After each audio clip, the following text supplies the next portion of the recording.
Hello, Assalamu alaikum all of you. Welcome once again. I hope you all are doing great. बेटा basically the purpose of making today's video is कि बहुत सारे students ने जिन्होंने मुझसे कहा कि मिस हमें मैथ्स का मॉडल पेपर जो है वो सॉल्व करवा दें, एग्ज़ाम्स आ रहे हैं तो एग्ज़ाम्स के लिए इंपॉर्टेंट भी है। तो एक चीज़ तो बेटा मैं क्लियर करूँ कि मॉडल पेपर इंपॉर्टेंट तो है, लेकिन मॉडल पेपर के क्वेश्चंस मैथ्स के लिए specially as it is questions को की प्रिपरेशन करना सिर्फ नहीं है इंपॉर्टेंट, मॉडल पेपर में जो क्वेश्चंस आए हैं उन क्वेश्चंस की कंप्लीट एक्सरसाइज की प्रैक्टिस करनी है। वो जो जिस एक्सरसाइज के क्वेश्चंस आए वो कंप्लीट एक्सरसाइज आपके लिए इंपॉर्टेंट है, ठीक है। तो अब हम वन बाय वन, क्योंकि टाइम हमारे पास कम है, तो आई ट्राई माई बेस्ट कि मैं सारी एक्सरसाइजेस कराऊँ या जितनी पॉसिबल हो सकेंगी बेटा मैं वो करवाऊँ। तो मॉडल पेपर में अच्छा ये क्लास 9th और मैट्रिक दोनों क्लासेस के लिए, ठीक है। क्लास 9 के जो मॉडल पेपर में क्वेश्चंस आ रहे हैं वो भी हम करेंगे और क्लास मैट्रिक के जो क्वेश्चन है वो भी करेंगे साथ साथ, ठीक। फर्स्ट क्वेश्चन, एक क्वेश्चन आपका आया है यूनिट 1 से, सेट्स का आया है क्वेश्चन, तो वो क्लास 9th का भी आया है, मैट्रिक का भी आया है। मैंने वो एक्सरसाइज को स्किप किया है, मैं आज यूनिट 2 से स्टार्ट कराऊंगी क्योंकि आई थिंक वो बहुत ज़्यादा सिंपल और इजी एक्सरसाइज है और वो सबको आती भी होगी। अगर आपको फिर भी कोई कन्फ्यूजन हो तो बेटा आप लोग चैट सेक्शन में, कमेंट सेक्शन में पूछ सकते हैं। मैं आज यूनिट 2 से स्टार्ट कर रही हूँ, ठीक है। यूनिट 2 में एक्सरसाइज 2.7 का एक क्वेश्चन क्लास 9th के मॉडल पेपर में भी आया है और मैट्रिक में भी आया है, ठीक है। तो 2.7 दोनों क्लासेस के लिए इंपॉर्टेंट है। अच्छा, सेकंड चीज़ बेटा 2.7 में क्वेश्चन नंबर 5, 6, 7, 8, 9, 10 और क्वेश्चन 12 मैं यहाँ लिख भी देती हूँ, जो कि मोस्ट इंपॉर्टेंट क्वेश्चन है आपके। क्वेश्चन नंबर 5, 6, 7, 8, 9, 10 एंड 12, ठीक। ये मोस्ट इंपॉर्टेंट क्वेश्चन हैं आप लोगों के। इनमें से एक और चीज़, क्वेश्चन नंबर 6, 7, 8 और 9, ये जो 4 क्वेश्चन हैं, इन 4 के 4 क्वेश्चन का आंसर जो है 1 है। आपके पास बुक है, आप देख सकते हैं। इन चारों क्वेश्चन का आंसर क्या है 1। तो या तो पेपर में इन चारों में से कोई एक क्वेश्चन आएगा या फिर क्वेश्चन नंबर 5, 10 और 12 में से एक आएगा, ठीक है। इस एक्सरसाइज से एक क्वेश्चन तो लाजमी आएगा, या इन चारों में से कोई एक, या फिर ये तो 3 क्वेश्चन है इनमें से एक। अच्छा, एक और चीज़ बेटा, मॉडल पेपर को मैंने देखा था तो क्वेश्चन नंबर 9 जो है क्लास मैट्रिक का जो क्वेश्चन आया है 2.7 से, उसकी वैल्यूज़ थोड़ी सी चेंज है, लेकिन सेम मेथड है। क्वेश्चन 9 जिस मेथड से हम सॉल्व करेंगे सेम मेथड है उस क्वेश्चन को सॉल्व करने का, ठीक है। और क्वेश्चन नंबर जो 10 है ये आया था क्लास 9th के मॉडल पेपर में, सेम क्वेश्चन आया, ठीक है। तो इसका मतलब ये हुआ कि 6, 7, 8, 9 ये वाले जो 4 क्वेश्चन है ये क्लास मैट्रिक के लिए मोस्ट इंपॉर्टेंट है, और क्लास 9th के लिए क्वेश्चन नंबर 5, 10 और 12 ये क्वेश्चन इंपॉर्टेंट है। कोशिश करें कि सारों की प्रिपरेशन करें, वो ज़्यादा बेस्ट है। वैसे बेटा ये वाले क्वेश्चन मैट्रिक के लिए और ये 3 क्वेश्चन 9 के लिए इंपॉर्टेंट है ज़्यादा, लेकिन अगेन मैं कहूँगी कि आप सारे क्वेश्चंस की प्रिपरेशन करें तो ज़्यादा बेहतर है, ठीक है। तो अब इसको अच्छे से देखना है क्योंकि इसमें से एक क्वेश्चन तो लाजमी पेपर में आने वाला है क्लास 9th के लिए भी और क्लास मैट्रिक के लिए भी, ठीक। अब क्वेश्चन 5 से हमारे स्टार्ट हो रहा है क्योंकि क्वेश्चन नंबर 5 से इंपॉर्टेंट क्वेश्चन है हमारे। तो मैं क्वेश्चन नंबर 5 हमारे पास है बेटा, क्वेश्चन 5 मैंने यहाँ पर लिख लिया है। तो क्वेश्चन लिखें, सॉल्यूशन की हेडिंग सॉल्यूशन सॉल्व लिखें, उसके बाद दोबारा क्वेश्चन को रिपीट करना है हमने। तो क्वेश्चन को हम रिपीट करेंगे। 27 का होल स्क्वायर हमारे पास क्या है वैल्यू 2n/3, फिर 8 है से -n/3 और हमें नीचे है 18 -n/2। कोशिश कीजिएगा बेटा बेस और पावर में डिफरेंस हो, बेस और पावर में डिफरेंस हो कि पता चले बेस कौन सी है पावर कौन सी है, ठीक है। फर्स्ट स्टेप में हमने क्वेश्चन को एज इट इज़ उतारना है, हमने क्वेश्चन उतार दिया। सेकंड स्टेप में क्या करेंगे, आपने देखना है कि अगर आपके पास पावर दिए और वो फ्रैक्शन में है तो पावर के डिनोमिनेटर में जो वैल्यू है, जो भी आपको दिया, यहाँ पर दिया 3, यहाँ पर भी दिया हमें क्यूब, यहाँ पर हमें दिया स्क्वायर। तो हमने क्या करना है बेटा कि यहाँ पर जो हमें वैल्यू दी है, यहाँ पर हमें क्यूब दिया है, तो हमने देखना है कि 27 है, जो भी पावर जिस भी नंबर से हम सॉल्व करेंगे उसकी पावर भी 3 होनी चाहिए। इसको हम जिस भी नंबर से करेंगे उसकी पावर भी 3 होनी चाहिए। अब आप देख लें किस तरह से, 27 डिनोमिनेटर में क्या है 3 है, तो हमें कोई ऐसा नंबर लिखना है कि 27 किसका क्यूब है। तो हमें पता है कि 3 का क्यूब 27 है, 3 का क्यूब 27 है। किस तरह से 3 3 ज़ा 9, 3 का क्यूब किस तरह 27 है, 3 3 ज़ा 9, 9 3 ज़ा 27, ठीक है। तो 3 का क्यूब 27, बाहर जो पावर है वो एज इट इज़ आ जाएगी 2n/3। फिर इसके बाद आपका है 8 यहाँ पर डिनोमिनेटर में वैल्यू क्या क्यूब है, तो 8 किसका क्यूब होता है बेटा? 2 का क्यूब होता है 8। किस तरह से? 2 2 ज़ा 4, 2 2 ज़ा 4, 4 2 ज़ा 8, तो 8 हो गया, ठीक है। और बाहर की जो आपके पास पावर है वो एज इट इज़ आपकी आ जाएगी -n/3, ठीक। नीचे हमारे पास है 18 और डिनोमिनेटर में हमारे पास क्या है? 2 है, स्क्वायर है। तो 18 किसी का स्क्वायर होता है? हमें पता है कि 18 किसी का स्क्वायर नहीं होता। तो अगर 18 किसी का स्क्वायर नहीं होता तो हम क्या करेंगे? इसका एलसीएम लेंगे। 18 का हम एलसीएम लेंगे। 2 9 ज़ा 18, 3 3 ज़ा 9, 3 1 ज़ा 3। तो हमने 18 का एलसीएम लिया, हमारे पास क्या फ्रैक्शन आई? 2 × 3 × 3। और इसको हम इस तरह से भी लिख सकते हैं बेटा, 2 है, 2 एज इट इज़ आया, 3 हमारे पास 2 दफ़ा है, 2 टाइम्स है, तो 3 के ऊपर हमने स्क्वायर डाल दिया। इसको हम इस तरह से लिख सकते हैं। तो हम नीचे लिखेंगे 18 की जगह क्या लिखेंगे? 2 × 3 की पावर 3 का स्क्वायर, और ब्रैकेट के बाहर जो हमारे पास पावर है वो एज इट इज़ आ जाएगी -n/2, ठीक। अब देखें सेम वैल्यूज आपस में कट जाएंगी। देखिए अगर ये मल्टीप्लाई फॉर्म में है और नॉमिनेटर और नॉमिनेटर से डिनोमिनेटर कैंसिल हो जाएगा, 3 से 3 कैंसिल हो गया, यहाँ पे भी 3 से 3 कैंसिल हो गया बेटा, यहाँ पर भी 2 से 2 कैंसिल हो गया।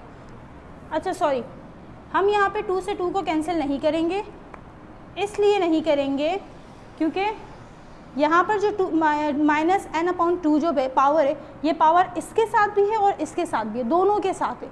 तो पहले इस पावर को अलग अलग करके दोनों के साथ लगाएंगे। अब आप देखें यहाँ पे हमारे पास क्या बचा है? रिमेनिंग क्या है हमारे पास? 3 की पावर 2n। यहाँ पे रिमेनिंग क्या है हमारे पास? 2 की पावर -n। और यहाँ पे हमने 2 लिखा, -n/2 इस 2 के साथ भी है, तो हम लिखेंगे -n/2 मल्टीप्लाई 3 की पावर 2, 3 की पावर 2 और होल ब्रैकेट की पावर क्या है? -n/2। अब इस पावर को हमने इन दोनों के साथ, अब हम इस 2 को 2 से कैंसिल करेंगे, ठीक है। तो अब हमारे पास क्या रिमेनिंग बचा है यहाँ पे? अब हम देख लेंगे बेटा, अब हमारे पास क्या रिमेनिंग बचा है? हम यहाँ पे 3 की पावर 2n है, हमने 3 की पावर 2n लिखी एज इट इज़। फिर 2 की पावर -n है, 2 की पावर -n हमने लिखी। अब यहाँ पर क्या है? 2 की पावर -n/2, 2 की पावर -n/2, और यहाँ पे 2 से 2 कैंसिल हो गया था, तो 3 की पावर क्या बची हमारे पास? -n। 3 की पावर हमारे पास है -n, ठीक। अब देखें, अब यहाँ और मल्टीप्लाई नहीं हो रहा क्योंकि ना तो हमारे पास बेस सेम है, ना ही हमारे पास बेसिस सेम है, ना हमारे पास पावर सेम है, ठीक। दोनों की पावर्स भी चेंज हैं, दोनों की पावर्स भी चेंज हैं, बेसिस भी चेंज हैं। तो अब हम क्या करेंगे? दोनों की बेसिस को पहले सेम करेंगे। ये 3 ऊपर चला जाएगा, ये वाला 2 नीचे आ जाएगा। अब एक चीज़ आपने पढ़ी थी, आपको पता होगी कि 3 अगर नॉमिनेटर से हम किसी भी वैल्यू को डिनोमिनेटर पे शिफ्ट करते हैं तो साइन जो भी होगा माइनस में तो वो पॉजिटिव हो जाएगा। अगर नॉमिनेटर से डिनोमिनेटर में या डिनोमिनेटर से नॉमिनेटर में किसी में भी आपस में चेंज करें, ठीक है, नॉमिनेटर से डिनोमिनेटर या डिनोमिनेटर से नॉमिनेटर में चेंज करेंगे वैल्यूज़ को, तो क्या होगा? साइन चेंज हो जाएगा। 3 की पावर 2n अपनी जगह पे एज इट इज़ रहेगा। अब ये 3 की पावर -n जब डिनोमिनेटर से में शिफ्ट होगी तो ये -n थी पावर, ये क्या हो जाएगी? पॉजिटिव 3n हो जाएगी।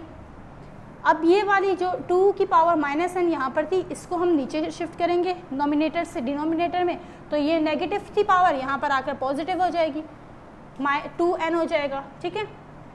नीचे हमारे पास रिमेनिंग क्या बचा बेटा? 2 की पावर -n, ये पावर एज इट इज़ रहेगी क्योंकि इसको हमने डिनोमिनेटर में ही रखा है, नॉमिनेटर में शिफ्ट नहीं किया है, ठीक है।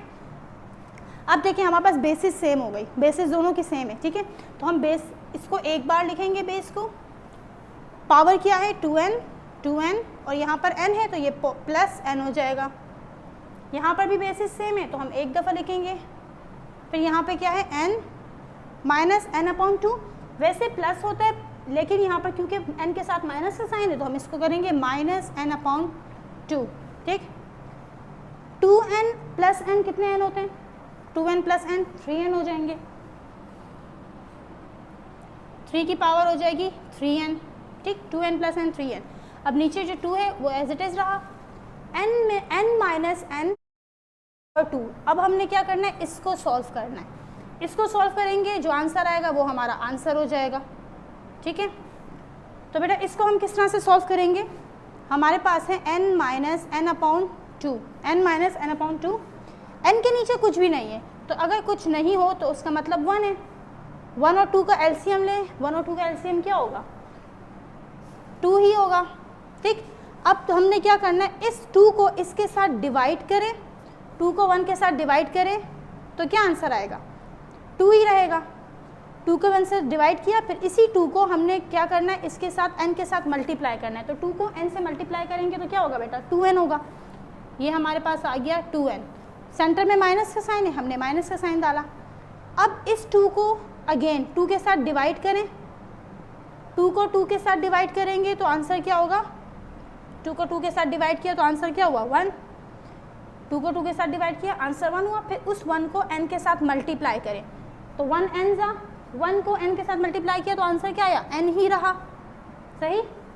देखिए एक बार दोबारा देखें, हमारे पास था ये वैल्यू थी n minus n upon two, ठीक, n minus n upon two हमने लिखा, हमारे n के नीचे कुछ भी नहीं था, तो कुछ नहीं है तो इसका मतलब 1 है, हमने 1 खुद से लिख लिया। अब 1 और 2 का एलसीएम लिया तो 2 आया, फिर उस 2 को पहले वाले नंबर से डिवाइड करेंगे, 2 को 1 से डिवाइड किया तो 2 ही रहा, और फिर 2 को n से मल्टीप्लाई करेंगे तो 2n के साथ मल्टीप्लाई होगा तो 2n बन जाएगा। सेंटर में माइनस का साइन था, हमने ऐसे ही रखा एज इट इज साइन। 2 को 2 के साथ डिवाइड किया तो 2 को 2 के साथ डिवाइड किया तो 1 बचा, तो 1 को n के साथ मल्टीप्लाई करेंगे तो 1 को n से मल्टीप्लाई करेंगे क्या आएगा आंसर, n ही रहेगा। अब देखें बेटा 2n माइनस n, यहाँ पर 2n प्लस n कितने n थे, 3n हो गए थे, तो 2n माइनस n कितने n होंगे, 2n में से एक n को निकालेंगे तो सिंपल n बचेगा, तो हमारे पास आंसर आएगा n अपॉन 2, तो इसकी पावर क्या हो जाएगी, 2 की पावर हो जाएगी n अपॉन 2, ठीक है, ये हमारा आंसर। बेटा मैं इसको डायरेक्ट भी सॉल्व कर सकती थी, लेकिन मेथड इसलिए आपको दिया, ये सॉल्व किया ताकि आपको समझ आ जाए कि कहीं भी आए तो आप खुद से कर सको, तो ये आप रफ वर्क में कर लीजिएगा ताकि नेक्स्ट टाइम जब भी हो तो आप खुद से कर सकते हो, ठीक है। तो आई होप क्वेश्चन नंबर 5 आपको समझ में आया होगा। अब हम क्वेश्चन नंबर 6 की तरफ चलते हैं। बेटा क्वेश्चन नंबर 6 करते हैं सॉल्व। अच्छा बेटा अब क्वेश्चन नंबर 6 की तरफ आते हैं। क्वेश्चन नंबर 6 मैंने लिख लिया था, आपने क्वेश्चन लिखना है, सॉल्यूशन की हेडिंग आएगी, सॉल्यूशन के बाद हमने क्वेश्चन को रिपीट करना होता है, तो हम क्वेश्चन अगेन लिखेंगे a की पावर p अपॉन a की पावर q होल ब्रैकेट की power minus q minus p, फिर a की पावर हमारे पास है q अपॉन a की पावर r और होल ब्रैकेट की पावर है माइनस r माइनस q, फिर हमारे पास है a की पावर r और अपॉन a की पावर, मैं क्वेश्चन को देख लेती हूँ, क्वेश्चन नंबर 6 हमारे पास है a की पावर p, ठीक है, और होल ब्रैकेट की पावर है माइनस p माइनस r, ठीक है, ये हमारा क्वेश्चन कंप्लीट हो गया। हमने again as it is question को रिपीट लिख लिया अपने पास। अब हमने क्या करना है, फर्स्ट स्टेप में तो हमने एज इट इज क्वेश्चन को उतारा, सेकंड स्टेप में देखो बेटा इस क्वेश्चन के सॉल्व करने के डिफरेंट मेथड्स हैं, आपको जो आसान लगता है आप वो करें, ठीक है, ज़रूरी नहीं है कि सेम एक ही मेथड से सॉल्व होगा, डिफरेंट मेथड से सॉल्व हो रहा है, लेकिन आंसर हमारा सही आना चाहिए। हम इसमें क्या करेंगे, सेकंड स्टेप में ये जो पावर है ये नोमिनेटर के साथ भी और डिनोमिनेटर के साथ भी है, तो हम पावर को नोमिनेटर और डिनोमिनेटर के साथ अलग अलग करके लिख लेंगे, ठीक है। अब ये देखें a की पावर p और होल ब्रैकेट की पावर क्या है माइनस q माइनस p, फिर डिनोमिनेटर के साथ भी अलग से हम इस पावर को लगाएंगे, a की पावर q और होल ब्रैकेट की power minus q minus p,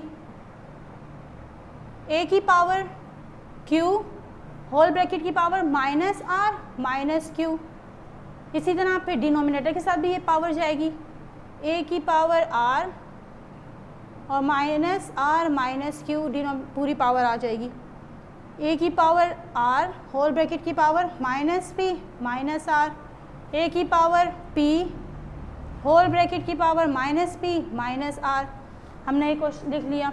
अब हमने क्या करना है, ये पावर इसके साथ मल्टीप्लाई हो रही है, ये इसके साथ मल्टीप्लाई, ये इसके साथ मल्टीप्लाई हो रही है, ठीक है, तो अब हमने इसको मल्टीप्लाई करना है। ये किस तरह से, p को q के साथ मल्टीप्लाई करेंगे, फिर p को p के साथ मल्टीप्लाई करेंगे, इसी तरह q को p के साथ मल्टीप्लाई करेंगे, फिर q को q के साथ मल्टीप्लाई करेंगे, फिर q को p के साथ मल्टीप्लाई करेंगे, ठीक है। अब आप और से बेटा देखिएगा, सॉरी, a है हमारे पास, यहाँ p पॉजिटिव है, यहाँ q नेगेटिव है, तो प्लस माइनस माइनस पी और क्यू मल्टीप्लाई करेंगे तो क्या बन जाएगा पी क्यू, फिर again plus minus minus P और पी से मल्टीप्लाई होंगे तो क्या हो जाएगा पी स्क्वायर, 2p नहीं होंगे बेटा पी स्क्वायर, ठीक है। अब इसके बाद नीचे देखें, ए था हमारे पास, ए की पावर क्यू थी, यहाँ पर पॉजिटिव है, यहाँ negative sign, plus minus minus plus minus minus q p q और क्यू क्या हो जाएंगे क्यू स्क्वायर, फिर again plus minus minus q p क्या हो जाएंगे बेटा पी क्यू पी होना तो क्यू पी चाहिए था, लेकिन अल्फ़ाबेटिकल ऑर्डर हमें इसको अरेंज करना होता है तो हम इसको क्यू पी को क्या कर देंगे पी क्यू, ठीक है। अब नेक्स्ट तरफ आते हैं, ए है हमारे पास, ए की पावर क्या है क्यू पॉजिटिव है, यहाँ पर आर नेगेटिव है, तो plus minus minus Q are क्या हो जाएगा क्यू आर बन जाएगा, फिर again plus minus minus Q square हो जाएगा। अब यहाँ पर देखें बेटा, प्लस माइनस माइनस आर क्या हो जाएगा आर स्क्वायर, फिर plus minus minus r q क्या हो जाएगा क्यू आर, हमने इसको अल्फ़ाबेटिकल ऑर्डर में अरेंज करके लिख लिया। अगेन फिर ए की वैल्यू आर है, अच्छा प्लस यहाँ पर माइनस है तो माइनस हो जाएगा, plus minus minus R P क्या होगा बेटा पी आर, हमने इसको अरेंज करके लिखा, फिर आर प्लस में है यहाँ माइनस में है तो प्लस माइनस माइनस आर क्या होगा आर स्क्वायर, फिर नीचे हमारे पास है प्लस माइनस माइनस पी क्या हो जाएगा P square, plus minus minus P R क्या हो जाएगा पी आर, ठीक। अब इसके बाद बेटा अब नेक्स्ट स्टेप में हमने क्या करना है, पहले फर्स्ट स्टेप में हमने क्वेश्चन को एज इट इज़ लिखा, सेकंड स्टेप में पावर को हमने नोमिनेटर और डिनोमिनेटर के साथ अलग अलग करके लिखा, थर्ड स्टेप में हमने क्या किया मल्टीप्लाई किया पावर जो आपस में मल्टीप्लाई हो रही थी। अब हम क्या करेंगे, ये जो डिनोमिनेटर में वैल्यूज़ है इनको ऊपर नोमिनेटर में शिफ्ट कर देंगे, ठीक है। डिनोमिनेटर में जो वैल्यूज़ हैं उनको हम ऊपर नोमिनेटर में शिफ्ट कर देंगे। आपको पता है कि जब भी नोमिनेटर से डिनोमिनेटर में वैल्यू जाए या डिनोमिनेटर से नोमिनेटर में तो क्या होता है साइन चेंज हो जाते हैं, तो ये जो डिनोमिनेटर की वैल्यू जब ऊपर जाएगी ये सारी माइनस में ऊपर जाएगी तो पॉजिटिव हो जाएगी वैल्यू, ठीक है। अब हम देखते हैं बेटा, एक ऊपर वाली वैल्यूज़ एज इट इज़ रहेंगी, नीचे की वैल्यूज़ जो ऊपर जाएंगी डिनोमिनेटर की वैल्यूज़ नोमिनेटर में उनके साइन चेंज होंगे। अब हमारे पास ए की power minus Q minus P square ये एज इट इज़ रहेगा, ए की पावर है minus P Q minus P square, multiply का साइन आएगा, ये डिनोमिनेटर की वैल्यू जब नोमिनेटर में शिफ्ट होगी तो क्या हो जाएगी ए का साइन माइनस था ये पॉजिटिव हो जाएगा, फिर माइनस पी क्यू था तो ये क्या होगा प्लस पी क्यू, ठीक। अब ये वाली वैल्यू एज इट इज़ रहेगी, ऊपर वाली सेम वैल्यूज़ नोमिनेटर की वैल्यूज़ के साइन सेम रहेंगे, ए है minus Q R minus Q square, ठीक। अब इसके डिनोमिनेटर में जो वैल्यू है वो क्या होगी ऊपर जाके माइनस में थी प्लस में हो जाएगी, A minus are square minus Q R, आप क्या करोगे A R square plus Q R. अब ये ऊपर नोमिनेटर की वैल्यू एज इट इज़ रहेगी, A minus P R minus are square, और डिनोमिनेटर की वैल्यू यहाँ पर नीचे आएगी तो क्या हो जाएगी बेटा ए की वैल्यू हमारे पास क्या है minus P square minus P r, ठीक है। ये हमारे पास कंप्लीट हो गया। अब इसके बाद हमने क्या करना है, हमारे पास सारे बेसिस सबकी सेम है, तो बेसिस सेम है तो अब क्या करेंगे हम, बेसिस सेम है तो हम बेस को एक बार लिखेंगे, ठीक है, बेस को एक दफ़ा लिखेंगे और सारी पावर्स उसके साथ लिख लेंगे, ठीक है। तक आपका हो गया, यहाँ तक आई होप समझ आ गया होगा। नेक्स्ट आगे करते बेटा,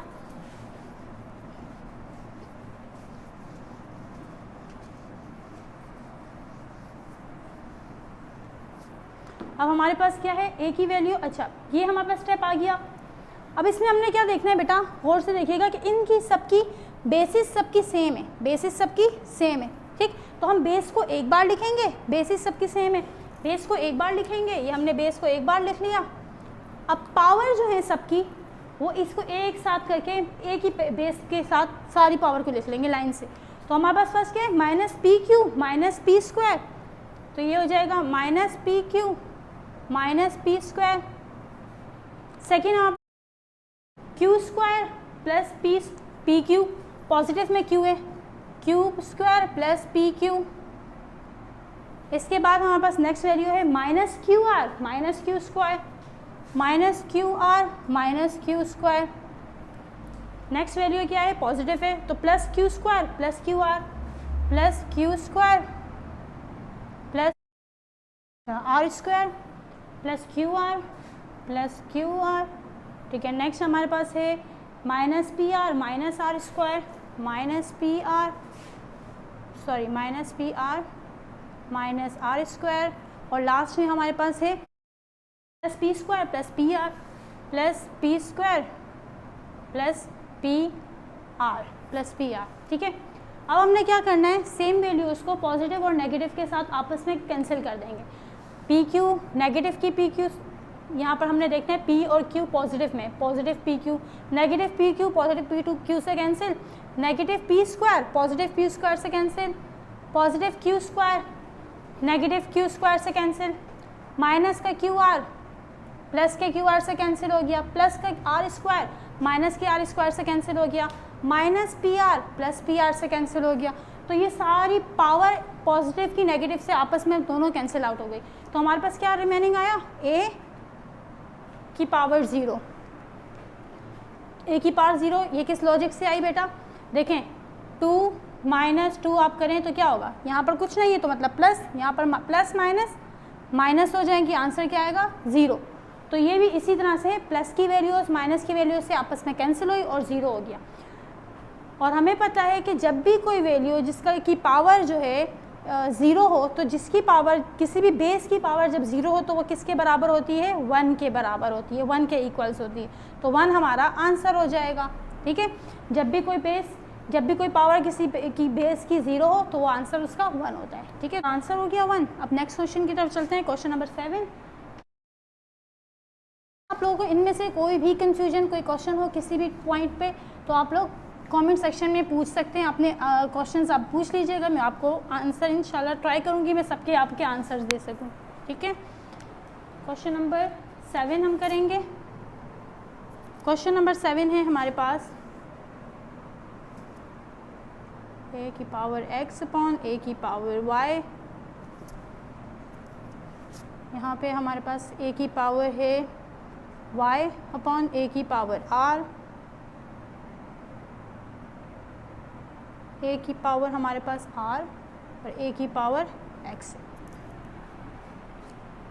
x y r और y r x y r। ठीक, अब बेटा आप क्वेश्चन को देख लें। हमारे पास क्वेश्चन है, हमने सॉल्यूशन की हेडिंग डालनी है, क्वेश्चन आपने अगेन रिपीट कर लेना है। क्वेश्चन हमारे पास क्या है, रूट है 4, x की पावर हमारे पास 4 अपॉन ए की पावर हमारे पास y है, फिर हमारे पास a की पावर y है अपॉन a की पावर r, और यहाँ पे हमारे पास है a की पावर r अपॉन a की पावर x। ठीक है, हमने क्वेश्चन रिपीट किया। अब इसमें हमारे पास क्या है, देखें सबकी बेसिस सेम है।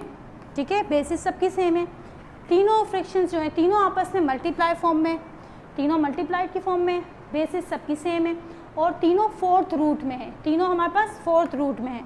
ठीक है, तो 3 चीज़ें, फर्स्ट सबकी बेसिस सेम है, सेकंड ये तीनों मल्टीप्लाइड फॉर्म में और थर्ड तीनों 4th रूट में है। तो हम क्या करेंगे बेटा, रूट जो है एक रूट लेकर इन सारी वैल्यूज़ को एक साथ लिख देंगे।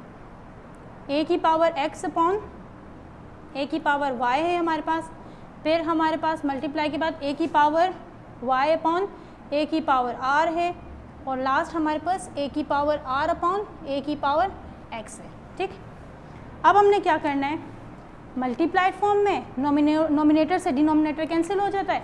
हम क्या करेंगे, ए से ए की पावर x से ए की पावर x कैंसिल, ए की पावर y से ए की पावर y कैंसिल, ए की पावर r से ए की पावर r कैंसिल। तो हमारे पास क्या है, यहाँ पे रिमेनिंग हुआ, ये सब आपस में कैंसिल हो गई, तो क्या रिमेनिंग है 1। अच्छा, प्रीवियस क्वेश्चन में हमारे पास 0 आया था, यहाँ पे 1 क्यों है कैंसिल करके। तो बेटा हमेशा याद रखिएगा, जब प्लस माइनस क्या होते हैं, प्लस माइनस करते हैं तो आंसर क्या आएगा 0। ठीक है, अगर आपकी पॉजिटिव को नेगेटिव से आप कैंसिल कर रहे हो तो आंसर हमेशा 0 आएगा, लेकिन जब आप मल्टीप्लाइड की फॉर्म में हो, आपके पास हो, उनको कैंसिल करेंगे तो आंसर 1 में आएगा। ठीक है, तो जब भी आपके पास रूट 1 आए तो आपके पास चाहे यहाँ पर कोई भी वैल्यू हो आपके पास इंडेक्स में, आपके पास 4th रूट हो, 100th रूट हो, 5th रूट हो, जो भी रूट हो, तो अगर आपके यहाँ पे आंसर 1 आ रहा है तो आंसर आपका 1 ही रहेगा, अब चाहे यहाँ पे रूट कोई भी हो, 4th रूट आपके पास एक, चाहे कोई भी रूट हो, तो ये क्या हो जाएगा, आंसर हमारे पास 1 हो जाएगा। ठीक है, सिंपली आंसर 1। फर्स्ट स्टेप में हमने एज इट इज़ रिपीट किया, सेकंड स्टेप में क्योंकि हमारे पास पावर्स भी सबकी बेसिस सेम थी, तीनों मल्टीप्लाइड फॉर्म में थे और 4th रूट था तीनों पे, हमने क्या किया, एक ही रूट में सारी लिख ली। उसके बाद हमने क्या किया, कैंसिल कर दी, सेम नोमिनेटर को डिनोमिनेटर से कैंसिल किया, हमारे पास क्योंकि मल्टीप्लाइड फॉर्म में था तो हमारे पास 1 आ गया। और जब भी आप इसका अंडर रूट लेकर भी देख लें, बाहर चाहे 4th रूट हो या कोई सा भी रूट हो, अगर आपका 1 आ रहा है आंसर अंदर तो ये आंसर आपका 1 होगा। ठीक है, आई होप आपको यहाँ तक समझ आ गया होगा। बेटा नेक्स्ट क्लास में मैं आगे रिमेनिंग जो क्वेश्चन हैं आपके, क्वेश्चन नंबर 9, 10 और 12 उनको करवाऊँगी। और क्वेश्चन 9, 10, 12 आप लोग के लिए मोस्ट इंपॉर्टेंट है, स्पेशली क्वेश्चन नंबर 9th और 10th। क्वेश्चन 9th आपकी क्लास मैट्रिक का आया हुआ है मॉडल पेपर में, और क्वेश्चन नंबर 10 क्लास 9th के मॉडल पेपर में आया है। ठीक है, अच्छा बेटा एक और चीज़, ये हमने 7 क्वेश्चंस किए, क्वेश्चन नंबर 8 आपने खुद करना है। ठीक है, वो आपका HW है, आपने खुद करना है। क्वेश्चन नंबर 8 जो है आपका वो होगा क्वेश्चन नंबर 6, जिस तरह से हुआ है सेम क्वेश्चन नंबर 8 क्वेश्चन 6 की तरह। क्वेश्चन नंबर 8 खुद कीजिएगा, जिस तरह क्वेश्चन 6 को हमने सॉल्व किया सेम उसी तरह से सॉल्व होगा। क्वेश्चन नंबर 9 भी आप ट्राई कीजिएगा, क्वेश्चन 6 की तरह ही सॉल्व होगा, लेकिन थोड़ा सा चेंज है, कोशिश कीजिएगा क्वेश्चन 9 भी खुद सॉल्व करें। लेकिन नेक्स्ट क्लास में मैं क्वेश्चन 9 से स्टार्ट करूँगी, क्वेश्चन 9 खुद करवाऊँगी एक बार। ठीक है, तो आप लोग देख लीजिएगा। आई होप आपको यहाँ तक तो सब कुछ समझ आया होगा। कोई क्वेश्चन हो तो बेटा आप कमेंट सेक्शन में क्वेश्चन पूछ सकते हैं। दुआ में याद रखिएगा, अपना बहुत सारा ख्याल रखिएगा। अल्लाह हाफिज़।